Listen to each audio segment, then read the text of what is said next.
विद्यार्थियों नमस्कार।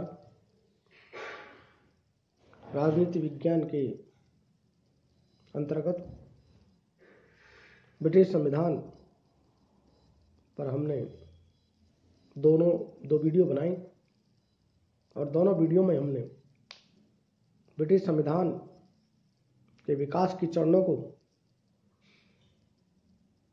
समझाने का प्रयास किया। विद्यार्थियों, ब्रिटिश संविधान की चरणों को समझने के बाद, इसकी विकास की यात्रा को समझने के बाद, इस संविधान का क्या महत्व है, ब्रिटिश संविधान की क्या इंपॉर्टेंस है इस विश्व जगत में, उसको समझते हैं, देखते हैं। मित्रों, जैसा कि पता है, इस ब्रिटिश संविधान का जो महत्व है पूरे संसार में, जगत में, वो यह है कि एक उदाहरण बना, एक एग्जाम्पल बना हमारे लिए, हमारे देश के लिए, अन्य देशों के लिए, कि हम कैसे शासन करें, किस आधार पर शासन करें और हमारा शासन कैसा होना चाहिए। मित्रों, इसलिए ब्रिटिश संविधान को जननी कहा जाता है, मातृ कहा जाता है, माता कहा जाता है, जहां से अन्य सभी देशों के संविधानों ने जन्म लिया और भारत भी इससे अछूता नहीं रहा है। संविधानों की दुनिया में ब्रिटिश संविधान का बहुत अधिक महत्व है, क्योंकि ब्रिटिश संविधान दुनिया के समस्त संविधानों की जननी है। मुनरो कहते हैं, लिखते हैं कि ब्रिटिश संविधान संविधानों का जनक है और ब्रिटिश संसद संसदों की जननी। मित्रों, अन्य देशों की विधानसभाओं की चाहे कोई भी संज्ञा हो, उन विधानसभाओं को चाहे किसी भी नाम से पुकारे, पर उनका उद्गम स्रोत एक ही है। एशिया हो, चाहे अफ्रीका हो, चाहे उसके और कोई दूरस्थ प्रदेश में फैले हों, ब्रिटेन के उपनिवेशों के संबंधों में, ब्रिटेन के उपनिवेशों के संबंध का प्रत्यक्ष और अप्रत्यक्ष प्रभाव ब्रिटिश संवैधानिक व्यवस्था पर तथा ब्रिटिश संवैधानिक व्यवस्था का प्रभाव उपनिवेशों पर, उन उपनिवेशों पर अवश्य पड़ रहा है, पड़ता रहा है। इसके अतिरिक्त जहां जहां ब्रिटेन का साम्राज्य रहा है, वहां के लोगों को भी स्वतंत्रता मिली है और वहां ब्रिटिश पद्धति पर आधारित संसदीय शासन प्रणाली का विकास हुआ है। यही कारण है कि ब्रिटिश संविधान को मातृ संविधान की संज्ञा दी गई। मित्रों, इंग्लैंड वस्तुतः लोकतंत्र का मातृ देश रहा है और द्विसदनीय शासन प्रणाली, कानून का शासन, लचीले संविधान का सिद्धांत जैसे राजनीतिक विचारों का प्रयोग सबसे पहले, सर्वप्रथम सफलता के साथ यहीं से किया गया। और यही कारण है कि अंग्रेजी संविधान के अध्ययन को विश्व के विभिन्न देशों की राजनीतिक प्रणालियों के अध्ययन की कुंजी कहा जा सकता है। हम भारतीय नागरिकों के लिए तो ब्रिटिश संविधान का अध्ययन और भी अत्यधिक महत्वपूर्ण हो जाता है। आवश्यक भी है और लाभकारी भी है। मित्रों, हमारा संविधान तो मुख्य रूप से प्रमुख रूप से ब्रिटिश संविधान के अनुरूप ही बना है। ब्रिटिश संविधान के मार्ग को, ब्रिटिश संविधान के मर्म को समझे बिना संविधान के स्वरूप का अध्ययन दुष्कर कार्य हो जाता है। मित्रों, इस प्रकार इस ब्रिटिश संविधान का बहुत अधिक महत्व है।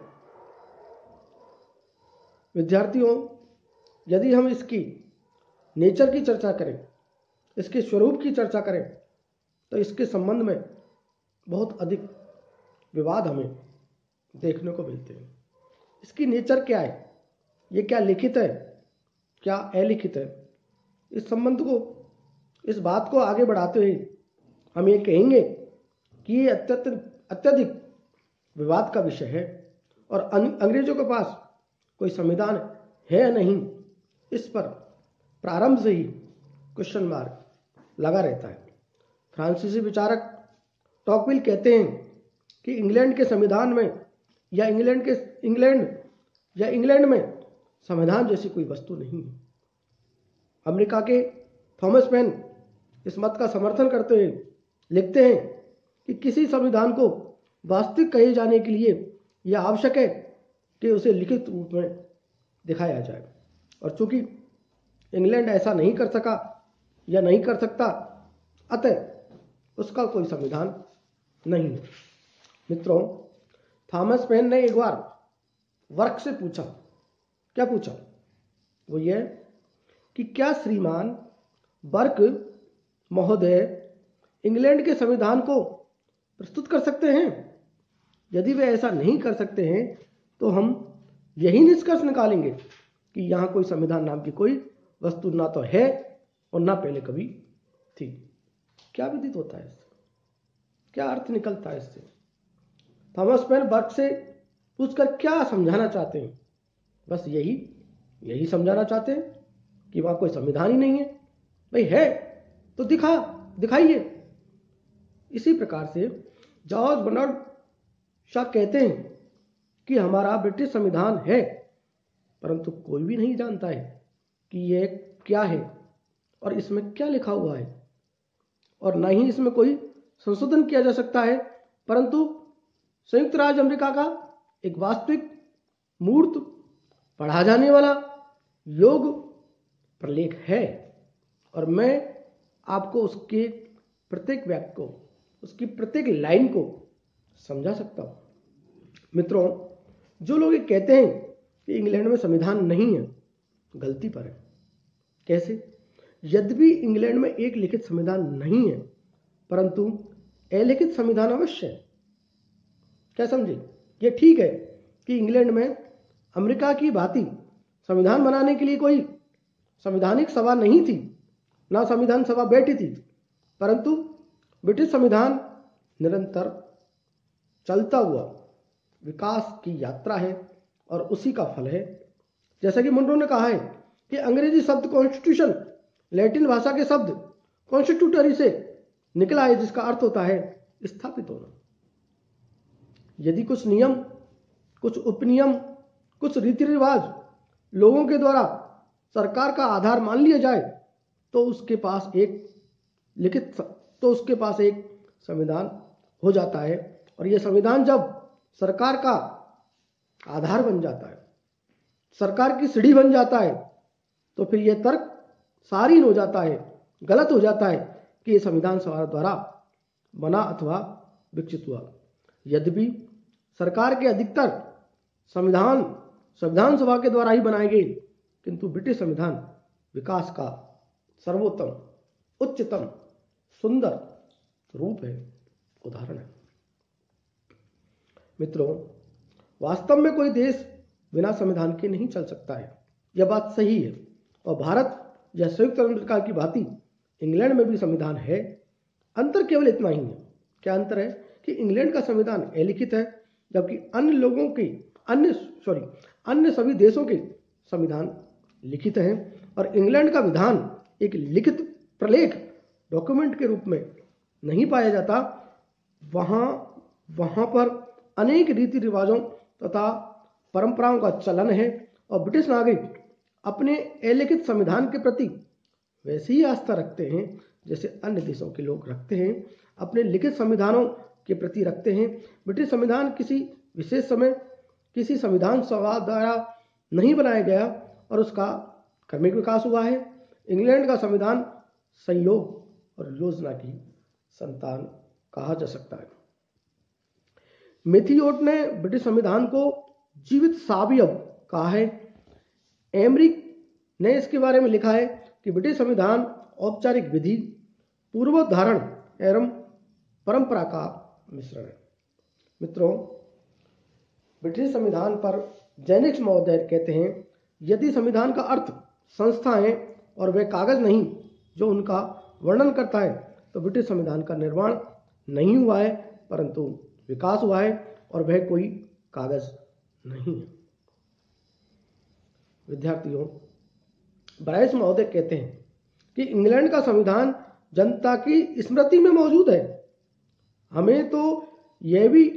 तो यह भी कह सकते हैं कि इंग्लैंड का संविधान लिखित पूर्व निर्देशनों, न्यायशास्त्रियों या राजनीतिज्ञों की व्याख्याओं, रूढ़ियों, प्रथाओं, राज्य की विधियों पर प्रभाव डालने वाले समझौतों, विश्वासों तथा कुछ परिनियमों का ग्रुप है, समूह है। संक्षेप में, सार रूप में हम ये कह सकते हैं कि इंग्लैंड का संविधान बड़ी बड़ी संवैधानिक घटनाओं, कानूनों, न्याय निर्णयों, कॉमन लॉ और रूढ़ियों में पाया जाता है, देखा जाता है। मित्रों, मुनरो महोदय कहते हैं, मुनरो महोदय बताते हैं, लिखते हैं कि ब्रिटिश संविधान संस्थाओं, सिद्धांतों, व्यवहारों का जटिल मिश्रण है। यह अधिकतर पत्रों और विधियों, न्यायिक निर्णयों, प्रचलित नियमों, पूर्व दृष्टाओं, आचरणों और रीति रिवाजों का मिश्रण है। यह एक प्रलेख नहीं है बल्कि बहुत सारे सैकड़ों प्रलेखों का संग्रह है। यह ऐसा स्रोत नहीं बल्कि सैकड़ों से ये बना है। मित्रों, संविधान का अर्थ यदि हम एक औपचारिक अभिलेख से लें, जिसे एक निश्चित समय में वह एक निश्चित सभा ने बनाया हो, तो ब्रिटेन का कोई संविधान नहीं है। और यदि संविधान का तात्पर्य उन समस्त नियमों से ले, उन सिद्धांतों से ले, उन अधिनियमों से ले, उन अभिसमयों से ले, उन परंपराओं से ले, यह लिया जाए जिसके अनुसार देश में राजनीतिक गतिविधियां चलती है, राजनीतिक व्यवस्थाएं संचालित होती है या जारी रहती है, तो ग्रेट ब्रिटेन में मैं कह सकता हूं एक संविधान है, मौजूद है। विद्यार्थियों, अब हम चर्चा करते हैं इसके सोर्सेज कि ब्रिटिश संविधान क्या क्या सोर्सेज रहे हैं। चूंकि लिखित संविधान संविधान सभा द्वारा निर्मित किया जाता है, बनाया जाता है और उस देश के संविधान का स्रोत माना जा सकता है, सही बात है। परंतु चूंकि आप जानते हैं इंग्लैंड के संविधान बनाने के लिए कोई संविधान सभा नहीं बुलाई गई, अतः इसका कोई स्रोत नहीं है। उसके अनेक स्रोत हैं, एक ही स्रोत नहीं है, अनेक स्रोत कहे जा सकते हैं। मुनरो कहते हैं भी है कि ब्रिटिश संविधान एक प्रलेख नहीं बल्कि सैकड़ों प्रलेखों का योग है। एक स्रोत से इसकी उत्पत्ति नहीं हुई बल्कि अनेक स्रोतों से यह निकाला गया। ब्रिटिश संविधान अनेक परंपराओं से, परिनियमों, न्यायिक निर्णयों से मिलकर बना है और इन्हें ही संविधान के स्रोत हम इन्हें कह सकते हैं। लेकिन अगर इनका हम विवेचन करें तो इसे हम दो श्रेणियों में रख सकते हैं, एक लिखित और दूसरी अलिखित। लिखित स्रोत क्या क्या हैं, लिखित स्रोत में कौन कौन चीजें आ सकती है, तो उसका हम यदि वर्णन करें तो अधिकार पत्र, संसद द्वारा पारित अधिनियम, न्यायिक निर्णय, टीकाएं इत्यादि लिखित स्रोतों की श्रेणी में रखी जा सकती है। मित्रों, अलिखित स्रोतों की हम चर्चा करें तो सामान्य विधि, संवैधानिक परंपराएं और रूढ़ियां, रीति रिवाजें अलिखित स्रोत के उदाहरण कहे जा सकते हैं। मित्रों, अधिकार पत्र और युग प्रवर्तक घटनाओं का हम वर्णन करें तो इसका पहला स्रोत अधिकार पत्र तथा अन्य युगांतकारी घटनाएं जैसे मैग्ना कार्टा 1215, अधिकारों की याचिका 1628, अधिकारों का बिल 1689, सेटलमेंट एक्ट 1701, संसदीय अधिनियम 1911 तथा 1949, भारतीय स्वतंत्रता अधिनियम 1947 इत्यादि इसके अंतर्गत मानी जा सकती है। मित्रों, संसद द्वारा जो पास किए गए अधिनियम है उस संबंध में हम क्या देखें तो ब्रिटिश संसद ने अनेक एक्ट बनाए हैं और ये एक्ट सरकार के अधिकार तथा शक्तियों को निश्चित करते हैं। उदाहरण के रूप में यदि हम देखें तो 1867, 1884, 1918, 1929 में पास हुए सुधार अधिनियम, 1936 तथा मिनिस्टर्स ऑफ क्राउन एक्ट 1937 इत्यादि इसी श्रेणी में माने जा सकते हैं। मित्रों, अब हम चर्चा करते हैं न्यायिक निर्णयों की। न्यायाधीशों के निर्णयों द्वारा अनेक संविधानों तथा संसदीय कानूनों और अधिकार पत्रों की व्याख्या की गई है और उनका क्षेत्र और परिसीमाएं समझाई गई है। न्यायिक निर्णयों के ने जनता के महत्वपूर्ण संवैधानिक अधिकारों की व्याख्या की है, स्थापना की है। एग्जाम्पल के रूप में हम देखें तो जूरियों की जो स्वतंत्रता की स्थापना है वो सुप्रसिद्ध बुशेल केस के निर्णय द्वारा हुई और हावल के केस में न्यायाधीशों की स्वतंत्रता की गारंटी दी गई। डायसी ने सत्य ही कहा है। क्या कहा है कि अंग्रेजी संविधान कानूनों का परिणाम नहीं है बल्कि व्यक्तियों द्वारा अपने अधिकारों की रक्षा के लिए लाए गए अभियोगों का फल है। विद्यार्थियों, ब्रिटिश संविधान के स्रोतों की चर्चा को जारी रखते हुए हम अगली वीडियो में इस पर चर्चा करेंगे। तब तक के लिए धन्यवाद।